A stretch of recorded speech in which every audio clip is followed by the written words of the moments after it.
The pianist hasn't arrived yet. This was a high-end restaurant aboard a luxurious cruise ship. Tonight was a once-in-a-lifetime opportunity to welcome a very special guest. The restaurant was fully booked, and the air was thick with tension. Yet, the star of the evening, the pianist, was nowhere to be seen, even past the promised time. What should we do? The woman in charge hunched her shoulders, lowering her head. She was usually composed and dignified, but seeing her like this only heightened the staff's anxiety. There's no one who can replace him. Her trembling voice trailed off, and the restaurant fell into silence. I stepped forward, breaking that silence. I'll play. What are you saying? She lifted her head. Her gaze, filled with shock and confusion, was fixed on me. I want to protect this restaurant. Please let me do it. My name is Mason. I'm in my mid-40s, working as a part-time janitor on this cruise ship. I didn't take this job for any special reason. It wasn't because I loved the ocean or had some grand admiration for ships. I simply wanted a quiet place where I could work without too much interaction with people. The work was repetitive, but that suited me just fine. Every day, I simply cleaned my assigned area. That area happened to be the ship's most popular restaurant. Known for its luxurious decor and world-class cuisine, it had been featured on TV and in magazines numerous times. The guests were usually refined, quietly enjoying their meals like they were part of a painting. Of course, not everyone was so well-mannered. Some people would glance at me with disdain, treating me as nothing more than a janitor.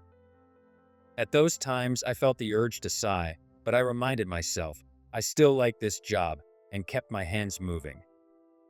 Despite being surrounded by grandeur, I could remain in the background, keeping a comfortable emotional distance.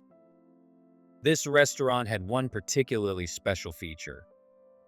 A magnificent grand piano sat in the center of the room. Every evening, a dedicated pianist would perform live. Their melodies enveloped the entire restaurant, elevating the dining experience to something extraordinary. As I worked, I would listen to the music. It felt as if my movements blended into the sound, making me feel, if only for a moment, like I was part of the scene. There was one person who always treated me kindly. The restaurant's manager, Henry. He was probably just past 60. He carried an air of dignity without being intimidating, always greeting those around him with a warm and gentle smile. Even to me, a janitor, he would always say, "Thank you for your hard work," without any hint of discrimination. One day, I overheard the restaurant staff discussing plans for Henry's upcoming birthday in the break room. Is this bouquet okay? But Henry loves wine, so maybe that would be better. Hearing their excited chatter, I found myself stopping in my tracks, still holding my cleaning tools.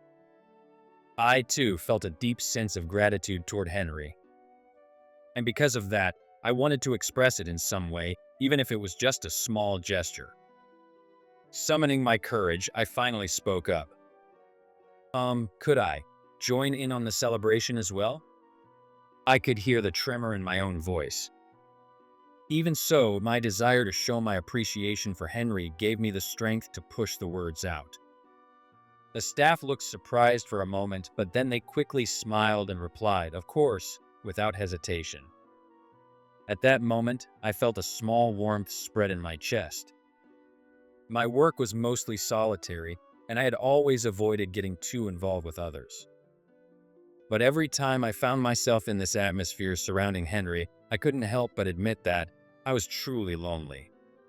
And that made me even more grateful to Henry. It was because of him that I could still feel some connection to others. But then, tragedy struck. Henry passed away suddenly. It was a heart condition. The entire ship was engulfed in sorrow. The staff were at a loss for words, unable to focus on their work for a while. I cried too. Wiping my tears with my sleeve, I kept cleaning. Even after Henry was gone, I didn't want to let the restaurant fall into a gloomy atmosphere. because I knew Henry would never have wanted that. Seeing me continue working, the other staff members slowly began to move forward as well. "Let's carry on the way Henry would have wanted," with a smile, someone said. Everyone nodded in agreement. And then, a few weeks after Henry's passing, his granddaughter, Olivia, arrived on the ship as the new restaurant manager.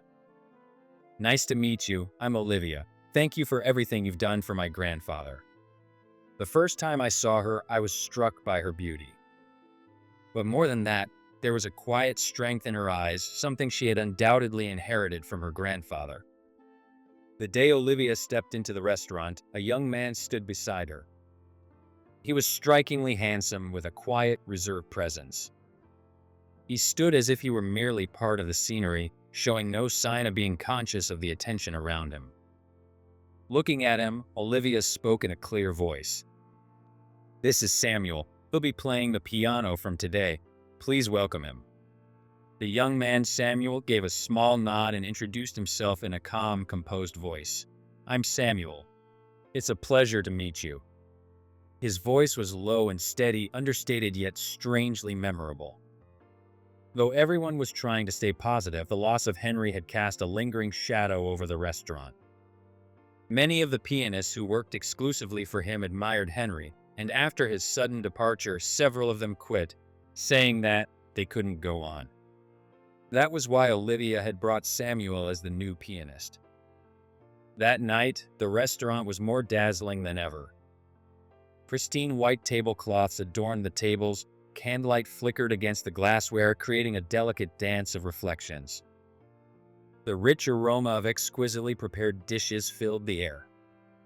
The gentle glow of the chandeliers wrapped the entire dining area in a warm, comforting light. Then the room was suddenly darkened, and a single spotlight illuminated the grand piano. At that moment, the hushed murmurs of the guests faded into silence. Samuel slowly took a seat at the piano, taking a deep breath.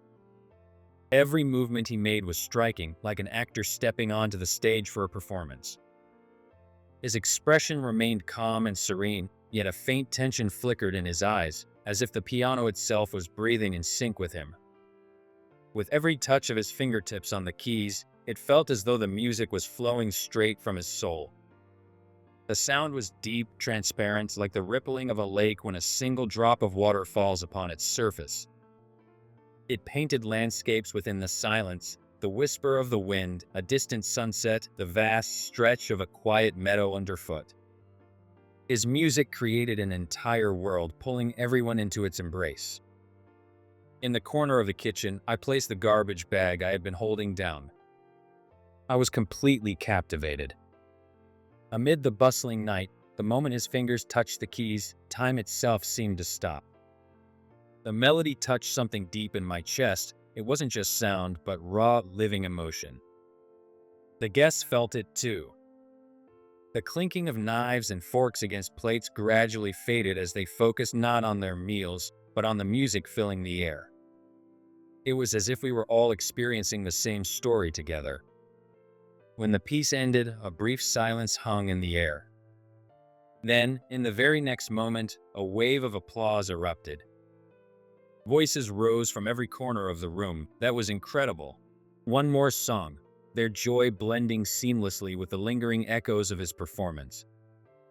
That was amazing, I muttered without thinking, overwhelmed by the sheer brilliance of Samuel's playing. His music continued through the night, and slowly, the restaurant came back to life.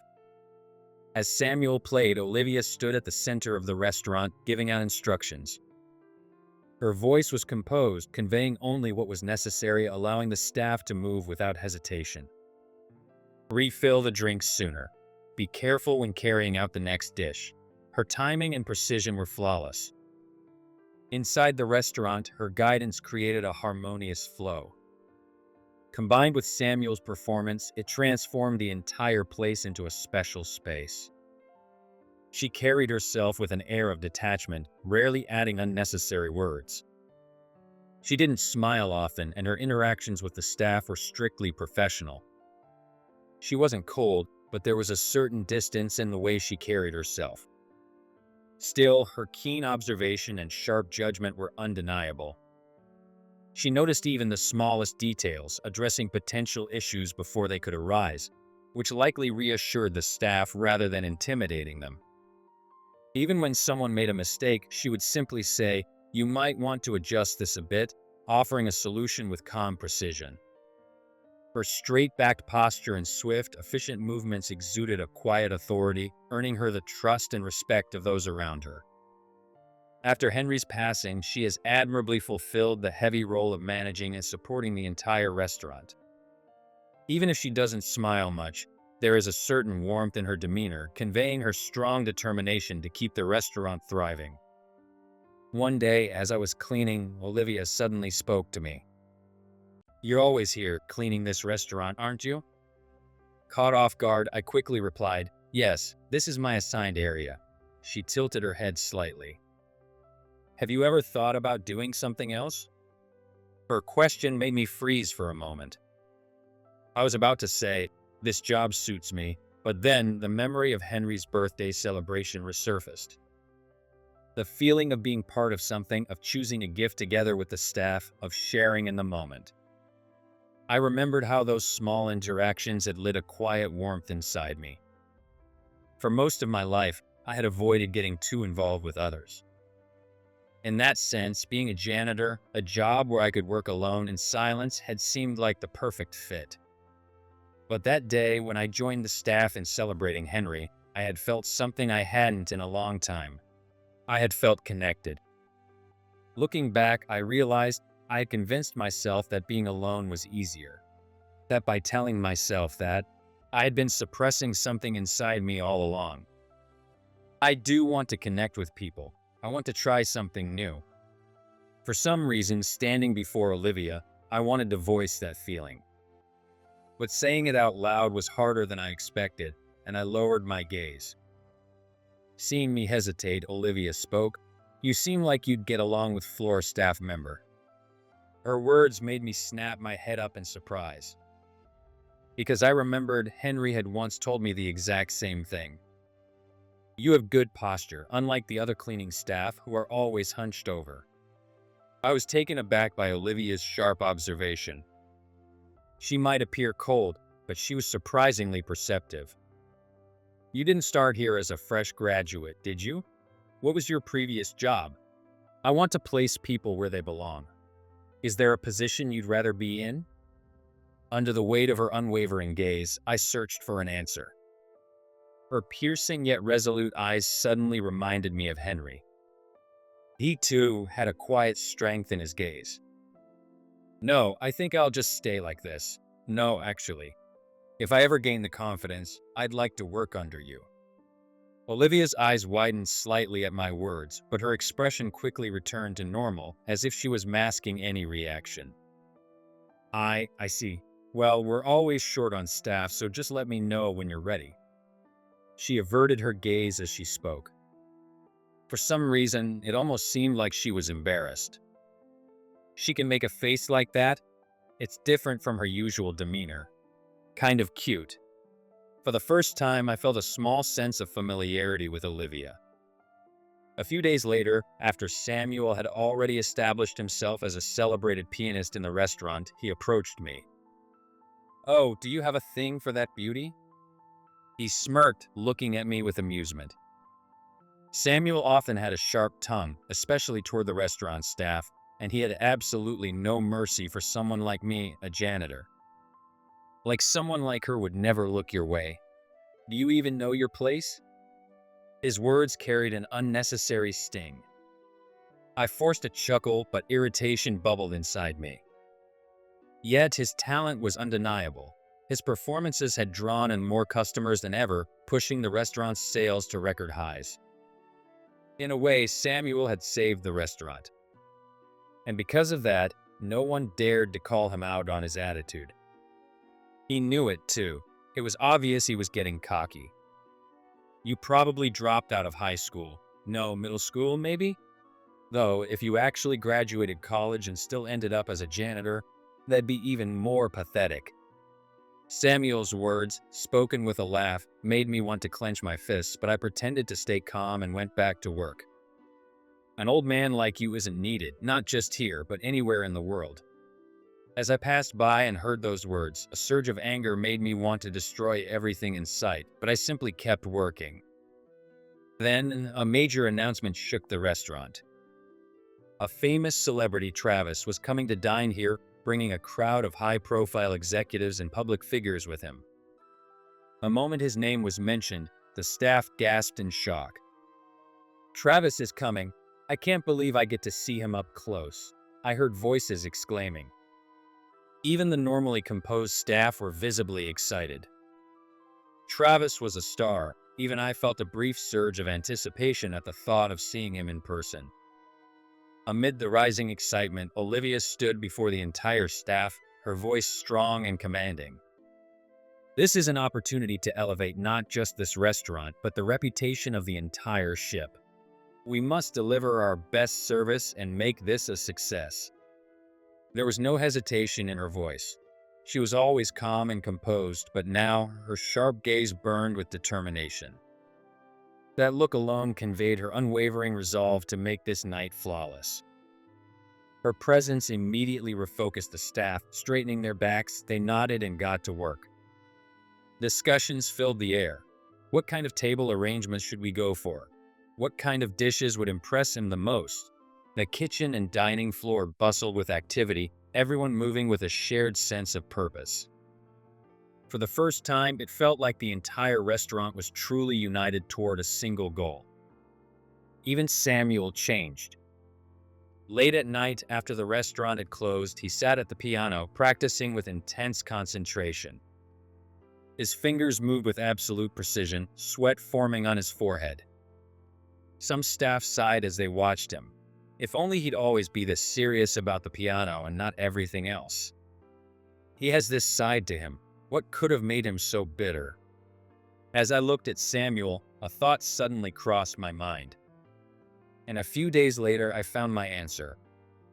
That evening, one of the restaurant's former resident pianists came in as a guest. He was a pianist who had worked alongside Henry in the past, someone who had often spoken to me as well.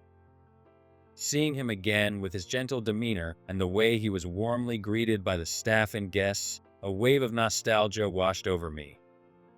"It's been a while, Mason. How have you been?" He smiled softly as he spoke, and we exchanged casual conversation for a while. When the topic of Henry came up, his face briefly clouded with sadness, but he quickly shook it off and glanced around the restaurant. "Oh, is that him?" His gaze landed on Samuel. "I didn't expect this. So Samuel is playing here now?" He went on to tell me Samuel's story. Samuel had been recognized as a child prodigy, appearing on television and earning widespread acclaim as a young pianist. However, when he entered a prestigious music academy, he found himself surrounded by musicians even more talented than him. Slowly, he began to fade into the background. Overwhelmed by frustration, he entered a major competition, but his nerves got the best of him, leading to multiple mistakes. That failure crushed his dreams of an international career. And yet, he never stopped playing. That fact alone struck me deeply. Even after his pride was shattered, he still kept going.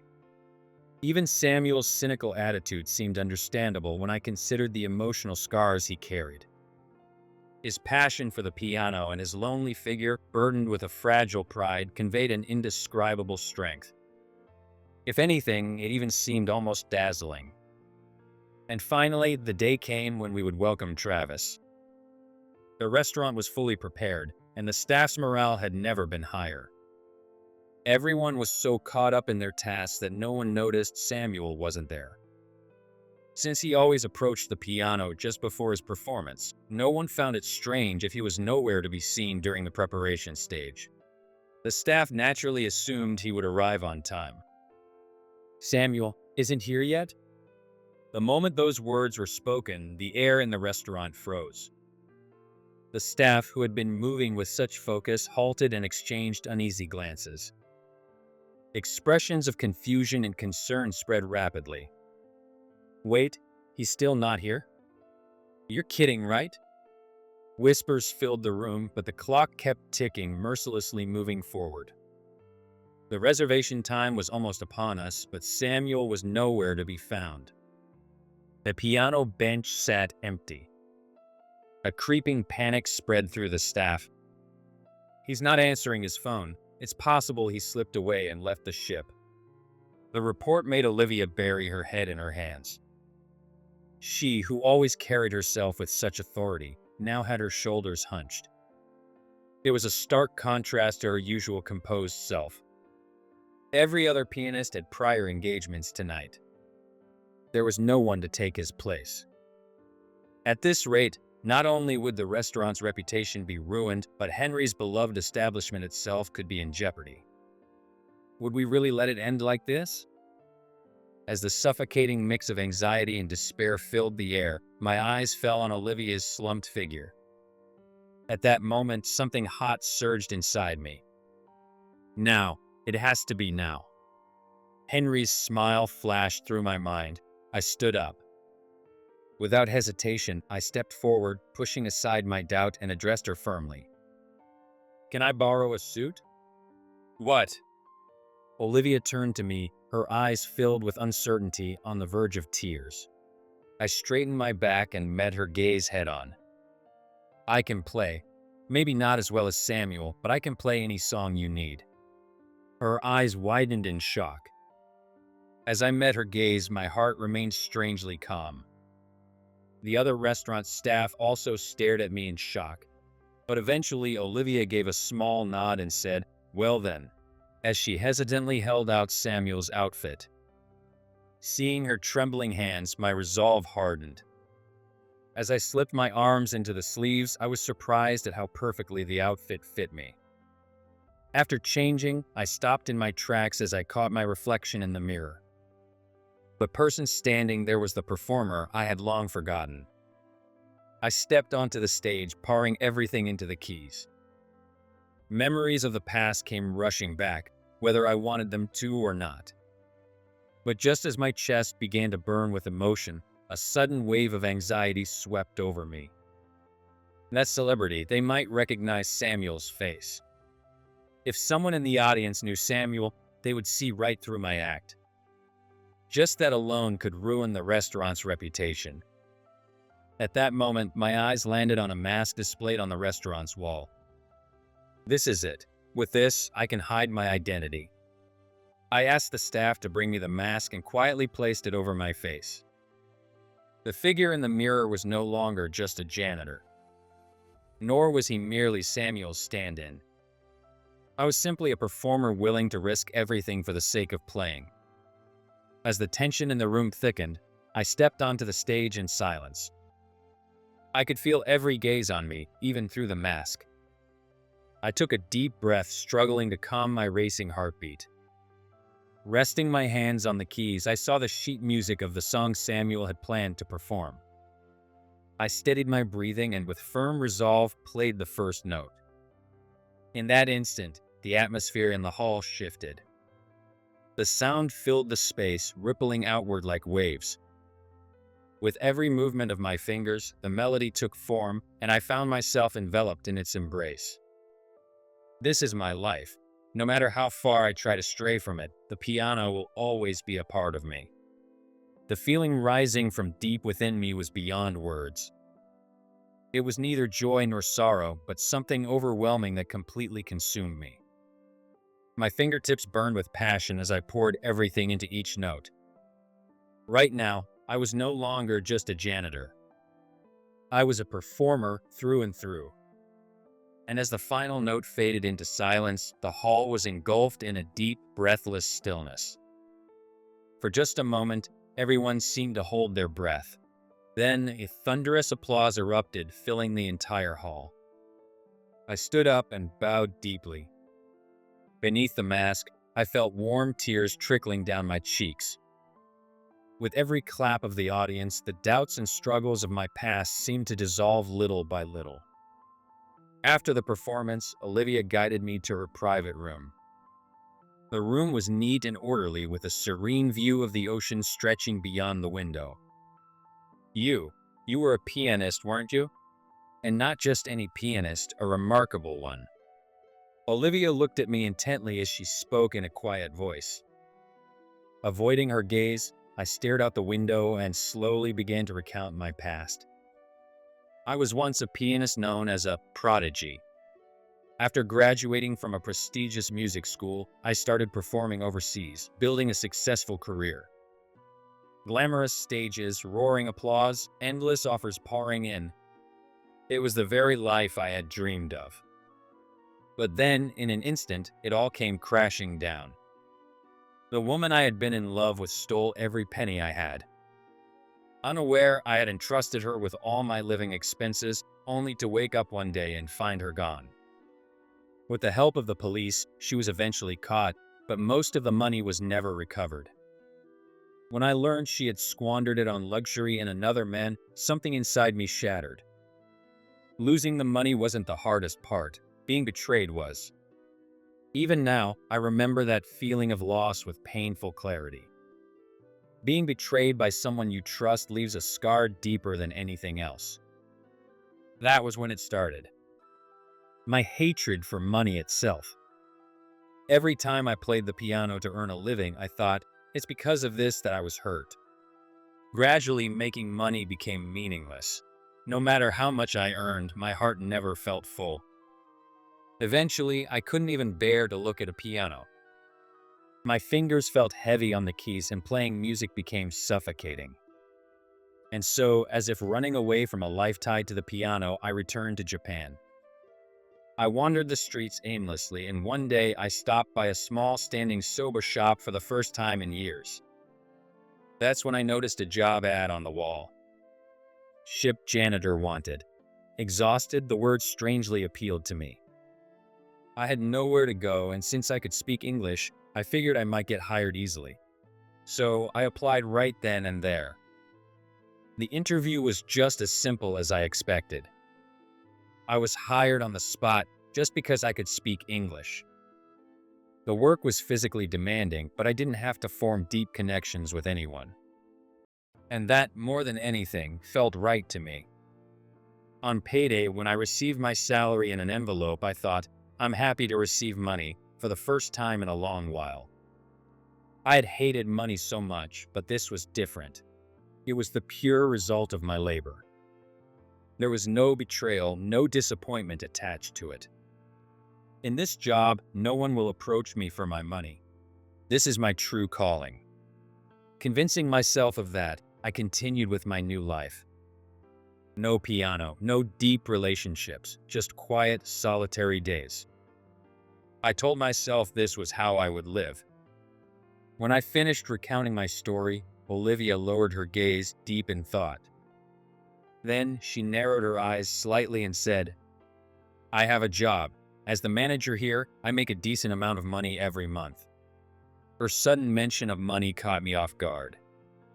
But she continued without hesitation. Do you get it? I have no interest in your money. I already earn my own. The woman who was usually so cold and composed now wore a gentle expression. Then, in a quiet but firm voice, she added, So don't worry, just play the piano. But if I suddenly can't play again, I might cause trouble for you. I hesitated, but she simply chuckled and met my gaze with unwavering eyes. This is a ship in the middle of the ocean. I won't let you pull a stunt like Samuel's. Do you really think you can run away?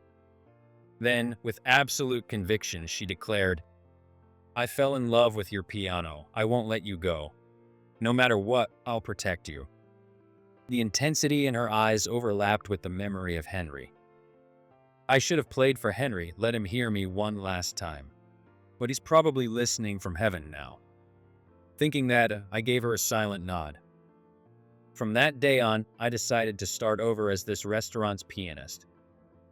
Even after Samuel, the star, was gone, my piano began to win over the hearts of the guests. Before I knew it, I had reclaimed the part of myself that had once been called a prodigy, and I was finally able to face music again. Then, one day, I noticed a man standing at the edge of the restaurant, watching my performance intently. Dressed in a suit, He wore a composed smile. When my performance ended, he approached me. That was an incredible performance. A talent like yours shouldn't be confined to a place like this. Saying that, he handed me a business card. Printed on it was the logo of a well-known music company. Why don't you join our company? We want you to showcase your talent on a bigger stage. There was a firm confidence in his words. Performing on a luxury cruise ship must come with a lot of pressure, right?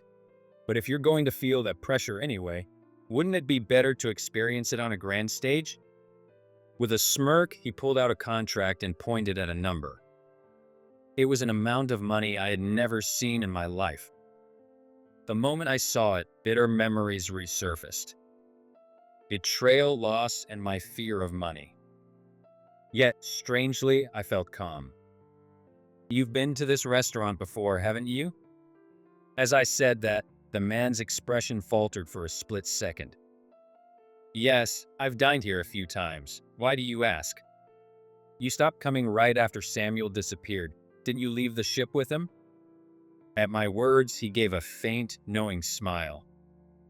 Samuel is performing on the best stage now under our company. He shrugged as he spoke. We pay musicians what they truly deserve. The music industry is full of exploitative companies, but we're different. Samuel is proof of that. He's making several times what he earned here.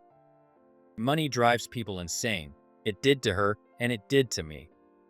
A memory of my former lover's betrayal flashed through my mind.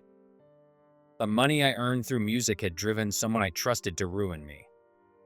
That fear of money had made me abandon the piano altogether. That memory alone was enough to make me reject the fortune he was offering. In a way, I also lost myself to money.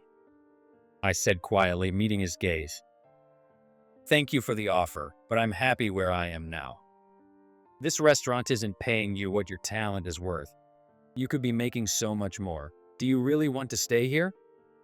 His words didn't shake me. That may be true. My current earnings aren't much. But if this restaurant continues to grow, my pay will naturally increase as well. The man sighed, then withdrew the contract. Instead, he placed a business card on the table. If you ever change your mind, give me a call. You have the talent to seize a bigger stage. With one last smile, he turned and walked away. I stared at the business card in front of me, lost in thought.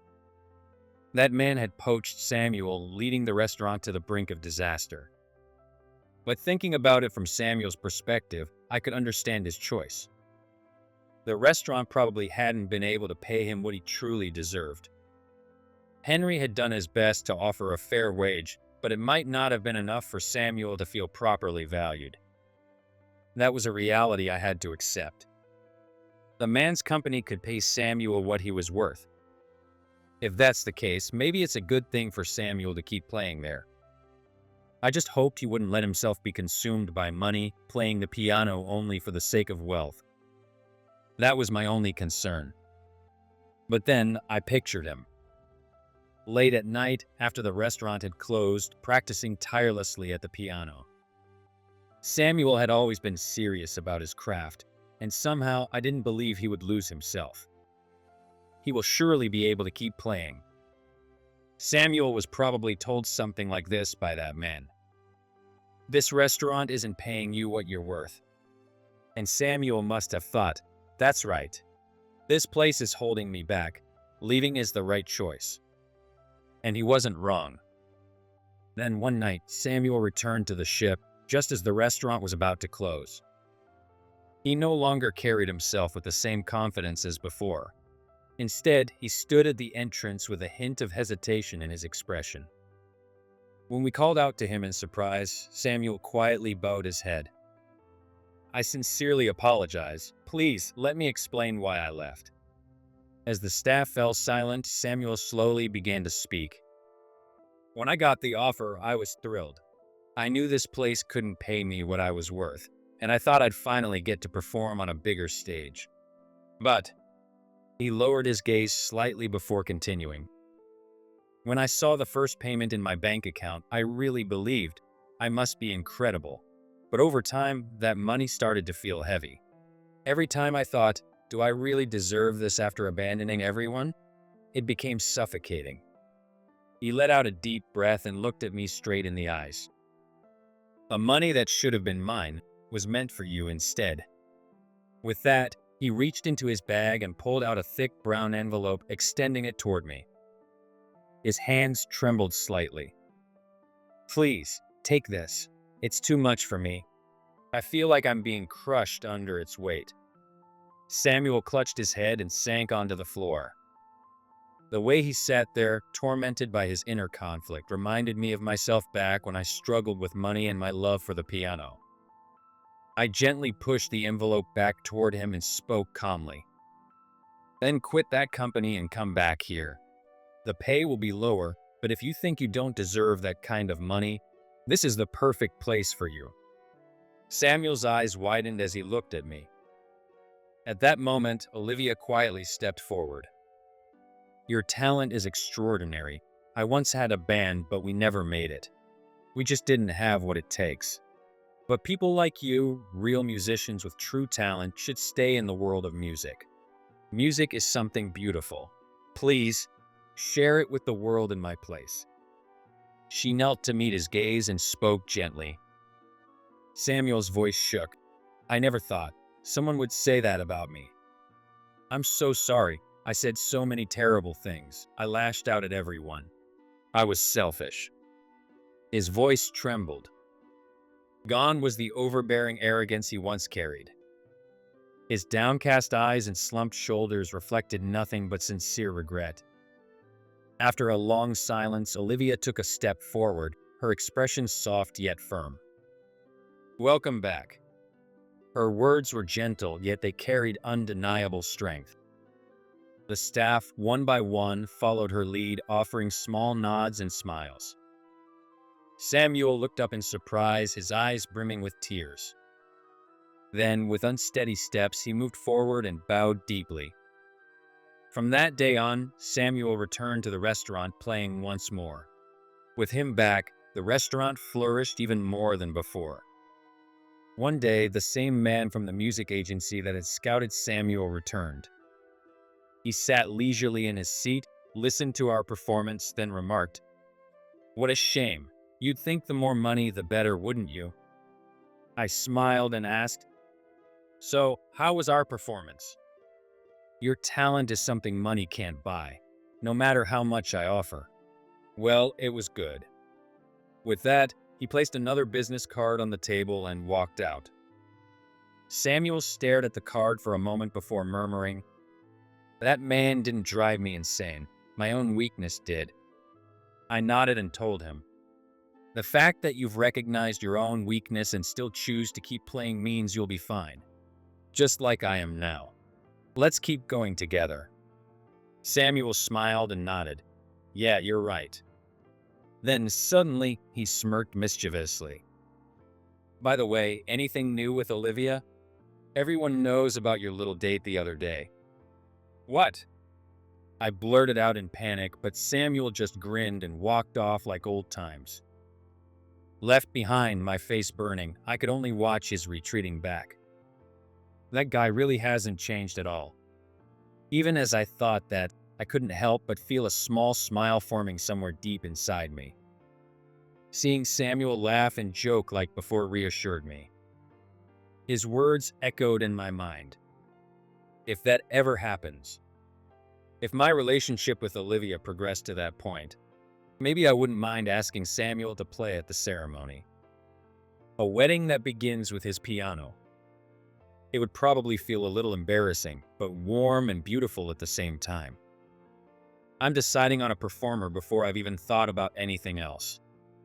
As I sat there, lost in thought with my head in my hands, I suddenly heard Olivia's teasing voice behind me. "Hey, what's this business card about?" When I turned toward the teasing voice, Olivia was smiling softly.